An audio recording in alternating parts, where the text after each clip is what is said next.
महान American writer mark Twain ने भारत के लिए कहा था कि भारत मानव जाति का पालना है। यह वो धरती है जहां पर इंसानी भाषा का जन्म हुआ। यह धरती इतिहास की माँ है, महान कहानियों की दादी और परंपराओं की परदादी है। भारत वो धरती है जहां पर इंसानों के इतिहास का सबसे महान और सबसे कलात्मक चीजों का खजाना है। मार्क ट्वेन ने भारत के लिए यह शब्द इसलिए कहे थे क्योंकि भारत इतिहास की सबसे प्राचीन तब सभ्यताओं में से एक है और इसने अपनी हजारों साल पुरानी इतिहास में कई उतार चढ़ाव देखे हैं। इसने मौर्य, गुप्ता, चोला जैसे महान शक्तिशाली राजवंशों से लेकर मोहम्मद गजनी, तैमूर, बाबर और ब्रिटिशर्स जैसे कई घुसपैठिया भी देखे हैं।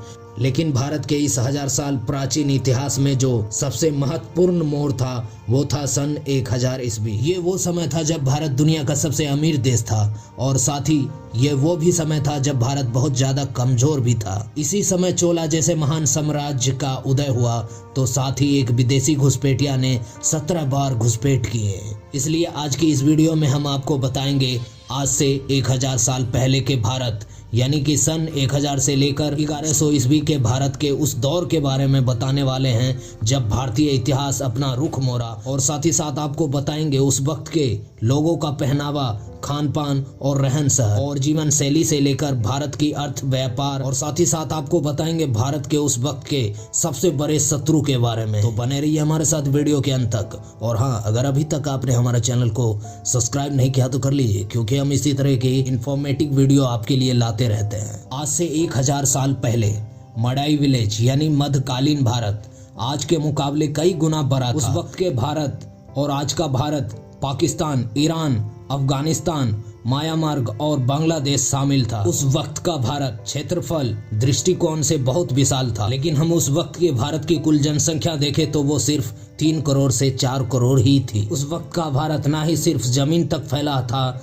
बल्कि समुद्र में दूर दूर तक फैला हुआ था और इस फैलाव के पीछे जो सबसे बड़ा कारण था वो था चोला साम्राज्य। साल 1014 में राजेंद्र चोला गद्दी पर बैठे और गद्दी पर बैठते ही उन्होंने जो सबसे पहला सुधार किया वो किया भारतीय नेवी में। सेना के उस दौर पर उस वक्त नेवी के बारे में कोई भी साम्राज्य नहीं जानता, लेकिन राजेंद्र चोला वो प्रथम राजा थे जिन्होंने भारतीय नेवी को इतना मजबूत बनाया कि ना उन्होंने अपने साम्राज्य के आसपास के आइलैंड पर बल्कि दूर दूर के आइलैंड पर अपना राज्य कायम किया। साल 1000 में भारत ना चोला बल्कि पालवा, चालुक्य, पांड्या, राष्ट्रीय कूट जैसे कई राजवंशों का राज था। इन राजवंशों ने उस दौर में पूरे भारत में कई बड़े बड़े और भव्य मंदिर का निर्माण किया। हालांकि आगे चलकर उत्तर भारत में विदेशियों के आक्रमण के समय इसे तुड़वा दिया गया, लेकिन आज भी दक्षिण भारत में ऐसे ही भव्य मंदिर और किले देखे जा सकते हैं। राजा इस मंदिर को न सिर्फ ईश्वरों के लिए बनाते थे बल्कि ये मंदिर राज्य के आय का प्रमुख साधन हुआ करते थे। जहां पर ये विशाल मंदिर बनते थे उसके आसपास के क्षेत्र धार्मिक पर्यटक स्थल बन जाता था, जिस कारण उस क्षेत्र में व्यापार और रोजगार को बढ़ावा मिलता था और राज्य की आय में वृद्धि होती थी। राजवंशों के बाद अब बात करते हैं दोस्तों उस वक्त की आम लोगों की जीवन शैली के बारे में। तो दोस्तों आपको बता दें कि उस वक्त के लोगों के लिए दुनिया बहुत ही छोटी हुआ करती थी क्योंकि आज से विपरीत उस दौर में यातायात के बहुत ही कम साधन हुआ करते थे। यातायात के नाम पर उस दौर में या तो सिर्फ पैदल यात्रा होती थी या फिर बैलगाड़ी से।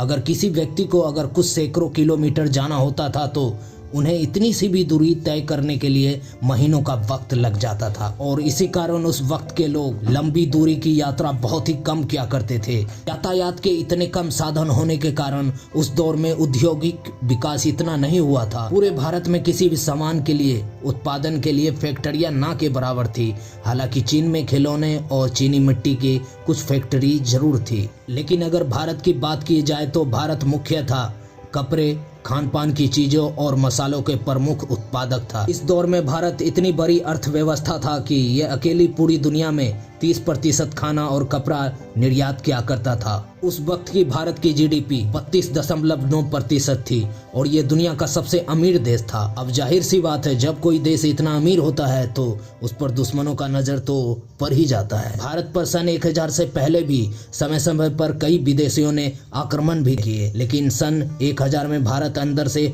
बिल्कुल टूट चुका था क्योंकि भारतीय राजा अपने राज को बढ़ाने के लिए एक दूसरे राजा से लड़ते ही रहते थे। इनकी इसी लड़ाई के कारण मोहम्मद गजनी की नज़र भी भारत पर पड़ी और इसने एक दो बार नहीं बल्कि पूरे 17 बार भारत पर हमला किया और हर बार भारी लूटपाट मचाई। मोहम्मद गजनी के इन हमलों से भारत की अर्थव्यवस्था को इतना नुकसान पहुंचा कि यह सिर्फ कुछ ही वक्त में 32.9% से 28.9% तक पहुंच गई। हालांकि इतना बड़ा झटका सहने के बावजूद भी भारत अभी भी काफी अमीर था। लेकिन अब सवाल आता है कि सिर्फ किसी देश की जीडीपी ज्यादा होने से उस देश के लोगों पर क्या फर्क पड़ता है। अगर हम बात करें उस वक्त शहरों और गांव के लोगों की, तो उस वक्त शहर ना के बराबर हुआ करते थे। भारत के ज्यादातर जनसंख्या गांव में ही बसती थी। आज के ही तरह उस वक्त में भी शहरों में दुकान और मंडियां हुआ करती थी। उस तरह की बाजार गांव में आज भी देखा जा सकता है। शहरों में दुकान नजदीक हुआ करती थी और इन दुकानों में सोना चांदी, खाने के मसाले और घरेलू सामान, इत्र, परफ्यूम बेचे जाते थे।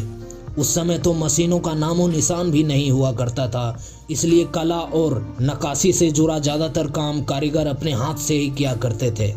ये कारीगर अपने कामों में बड़े ही माहिर हुआ करते थे। इनकी द्वारा की गई कलाकारी बेहद ही सुंदर हुआ करती थी। उस वक्त भारत की कुल जनसंख्या 4 करोड़ के आसपास थी, जिनमें से सिर्फ 10% ही लोग शहरों में रहते थे, बाकी 90% लोग गाँव में ही रहते थे। उस वक्त जातिवाद भी अपने चरम पे था। हर गांव में अलग अलग जाति के हिसाब से उसको काम मिलता था। गांव में रहने वाले किसानों को मुख्य तौर पर बरसात पर निर्भर रहना पड़ता था और कृषि ही रोजगार का प्रमुख साधन हुआ करती थी। हालांकि उस समय भी मुद्रा का प्रचलन तो था, लेकिन फिर भी अधिकतर व्यक्ति एक वस्तु बदल कर दूसरा वस्तु खरीदा करता था, जैसे चावल के बदले गेहूं और गेहूं के बदले शक्कर।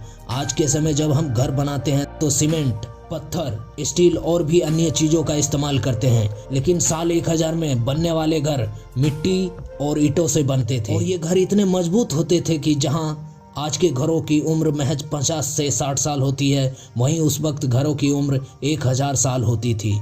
उस दौर के कारीगर और इंजीनियरिंग आर्किटेक्चर इतना शानदार था तब कि कुछ मंदिर और किले आज भी जैसे के तैसे खड़े हैं। उस समय राज्य का प्रशासन का पूरा जिम्मा राजा का ही हुआ करता था। राजा बैठकर दरबार में नियम बनाता और उन्हें लागू करना सुनिश्चित करता। किसी भी तरह विवाद के समय भी राजा ही न्यायाधीश का भूमिका निभाता था। हालांकि राजा ज्यादातर बड़ा ही मुकदमा सुनता था। अगर कोई छोटा मोटा मुकदमा होता तो वो पंचायत उसका फैसला करती थी। दोस्तों, आज से उलट उस समय धर्म और परंपराओं को अति महत्व दिया जाता था।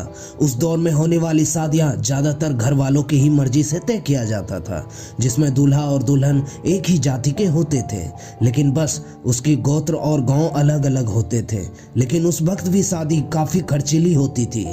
दोस्तों, आपको जानकर हैरानी होगी कि उस दौर में लोग जितना अपने धर्मों पे ध्यान देते थे उतना शिक्षा पे नहीं, लेकिन फिर भी भारत का एजुकेशन सिस्टम दुनिया का सबसे बेहतरीन माना जाता था। दोस्तों, आपको वीडियो कैसी लगी कमेंट बॉक्स में जरूर बताना। अगर आपने हमारा चैनल अभी तक सब्सक्राइब नहीं किया तो कर लीजिए, क्योंकि हम इसी तरह के इंटरेस्टिंग वीडियो आपके लिए लाते रहते हैं।